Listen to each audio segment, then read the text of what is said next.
दोस्तों, आज मैं बात करने जा रहा हूं भारत के महान वैज्ञानिक जगदीश चंद्र बोस के बारे में, जिन्होंने अपनी रिसर्च से पूरी दुनिया को बताया कि पेड़ पौधों में भी हमारी आपकी तरह जीवन होता है।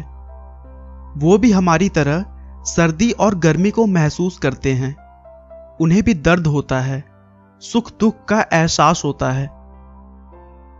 इसके अलावा उन्होंने ऐसे मशीन का आविष्कार किया जिससे बिना तारों के संदेशों को भेजा जा सकता था, जिसे हम आज के समय में वायरलेस टेक्नोलॉजी के रूप में जानते हैं। उनके इसी रिसर्च के आधार पर आजकल रेडियो, टीवी और इंटरनेट काम करते हैं। दोस्तों, उनके आविष्कार के बारे में हम आगे डिटेल में बातें करेंगे, लेकिन पहले शुरू से हम सर जगदीश चंद्र के बारे में जानते हैं। जगदीश चंद्र बोस का जन्म 30 नवंबर 1858 को मेमन सिंह नाम के गांव में हुआ था, जो पहले भारत में था लेकिन अब यह बांग्लादेश का हिस्सा है। उनके पिता का नाम भगवान चंद्र बोस था, जो उस समय डिप्टी कलेक्टर थे। दोस्तों, उस समय बच्चों को इंग्लिश स्कूल भेजना पैसे वाले लोगों के लिए एक सम्मान माना जाता था, लेकिन भगवान चंद्र अपने बेटे को एक सच्चा देश सेवक बनाना चाहते थे।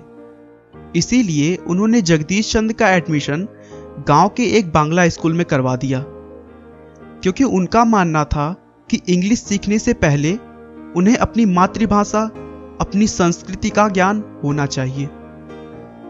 जगदीश चंद्र ने एक बार अपने बचपन को याद करते हुए एक इंटरव्यू में बताया कि मैं जिस बांग्ला विद्यालय में पढ़ने के लिए भेजा गया, वहां पर मेरी दाईं तरफ मेरे पिता के ड्राइवर का बेटा बैठा करता था और मेरी बाईं ओर एक मछुआरे का बेटा, और इन्हीं के साथ मैं खेलता भी था। उनकी पेड़ पौधों, पंछी की कहानियों को बहुत ध्यान से सुनता था, और शायद उन्हीं कहानियों से मुझे चीजों के बारे में जानने का इंटरेस्ट बढ़ा और मैंने खोज की। गांव में स्कूल की पढ़ाई के बाद वह कलकत्ता आ गए और वहां के एक बहुत ही प्रसिद्ध स्कूल सेंट जेवियर स्कूल में एडमिशन लिया, जहां से उन्होंने फिजिक्स की पढ़ाई की। उसके बाद आगे की पढ़ाई के लिए वह कैम्ब्रिज के क्राइस्ट कॉलेज चले गए और वहां उन्होंने नेचुरल साइंस की डिग्री ली।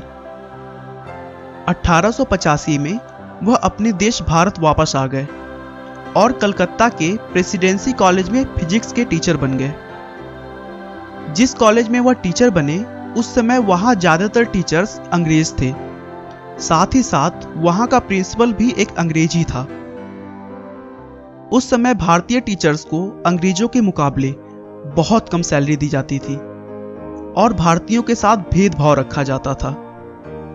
लेकिन जगदीश चंद्र ने बचपन से ही अपने देश और जाति के स्वाभिमान को समझा था, इसीलिए उन्होंने इसका विरोध किया और अंग्रेज टीचर्स से कम सैलरी लेने से मना कर दिया। उन्होंने ठान लिया कि अगर वो अंग्रेज टीचर्स के बराबर मेहनत करते हैं तो उन्हें एक बराबर पैसे और इज्जत भी मिलनी चाहिए। उन्होंने इसी जिद को पकड़े हुए 3 साल तक सैलरी नहीं ली, जिससे आगे चलकर उनके पास पैसों की बहुत कमी हो गई और कलकत्ता सिटी से अपने घर को बेचकर सिटी के दूर एक सस्ता मकान लेना पड़ा। कलकत्ता काम पर आने के लिए वे अपनी वाइफ के साथ हुगली नदी को क्रॉस करके आते थे। उनकी वाइफ उनको छोड़कर नाव लेकर अकेले लौट जाती थी और शाम को वापस नाव लेकर उन्हें लेने आती थी। बहुत सारे परेशानियों का सामना करने के बावजूद वह धैर्य के साथ अपनी बात पर अड़े रहे और आखिरकार अंग्रेजों को उनके सामने झुकना ही पड़ा, और उनके साथ साथ और भी सभी भारतीय टीचर्स को अंग्रेज टीचर्स के बराबर सैलरी देने का नियम बनाना पड़ा। बोस कॉलेज में पढ़ाने के बाद अपना बचा हुआ टाइम रिसर्च में लगाते थे। रिसर्च करते हुए उन्होंने रेडियो और ऑप्टिक्स की खोज में बहुत इंपॉर्टेंट रोल निभाया और ऐसे मशीनें बनाई जिससे बिना तार के संदेशों को भेजा जा सकता था और इसे प्राप्त भी किया जा सकता था। उनके इसी प्रयोग के आधार पर आज भी वायरलेस टेक्नोलॉजी काम करते हैं। लेकिन इस खोज का पूरा क्रेडिट एक दूसरे वैज्ञानिक मार्कोनी को चला गया, क्योंकि जगदीश चंद्र बोस किसी भी खोज के पेटेंट के खिलाफ थे। उन्होंने अपने खोजों से व्यावसायिक लाभ उठाने की जगह इन्हें सभी को बता दिया, ताकि और भी लोग इस पर आगे काम करते रहें और इसकी एडवांस खोज हो सके। इस तरह उन्हीं की खोज पर आगे काम करते हुए मार्कोनी ने इसे अपने नाम से रजिस्टर करवाया था। उन्होंने बायोफिजिक्स के फील्ड में भी बहुत ही आश्चर्यजनक खोजें की हैं। उन्होंने अपने खोज में दिखाया कि पौधों में उत्तेजना का संचार इलेक्ट्रॉनिक माध्यम से होता है, ना कि केमिकल माध्यम से।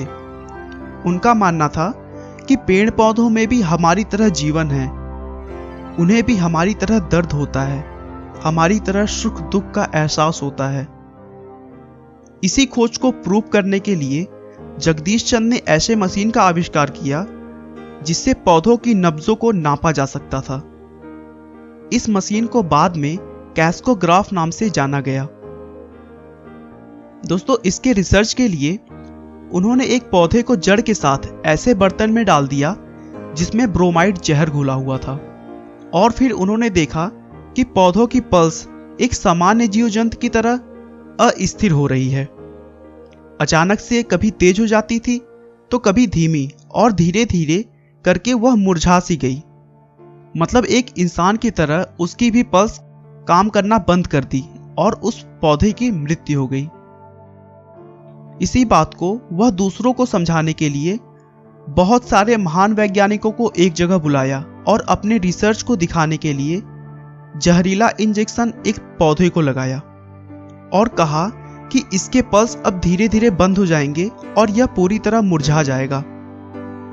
लेकिन कुछ घंटों तक ऐसा नहीं हुआ और वो पौधा वैसे का वैसा हरा भरा रहा।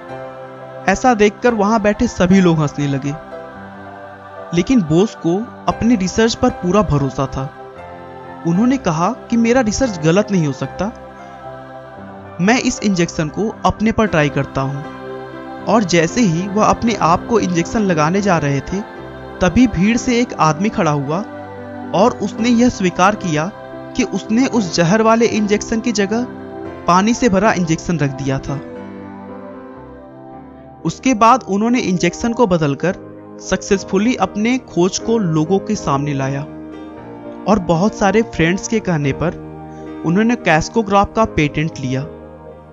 यह अमेरिका में लिया गया किसी भारतीय का सबसे पहला पेटेंट था।